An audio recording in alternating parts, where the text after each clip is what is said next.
ఒకరికి ఇంపార్టెన్స్ ఇవ్వండి. వాళ్ళ కోసం ఏదైనా చెయ్యండి. కొంచెం కష్టమైనా భరించండి.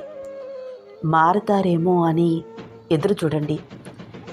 కానీ ఎంతకాలం అంటే వాళ్ళు మీ మధ్య ఉన్న బంధానికి రెస్పెక్ట్ ఇచ్చినంత కాలమే.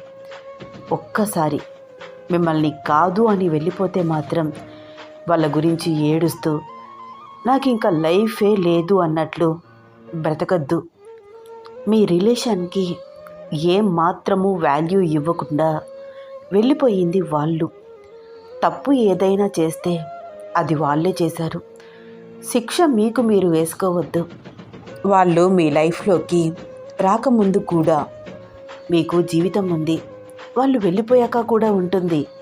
గుర్తుపెట్టుకోండి, మీకు మీ వ్యక్తిత్వానికి విలువ ఇవ్వని మనిషి గురించి ఒక్క కన్నీటి చుక్క కార్చినా వృధానే.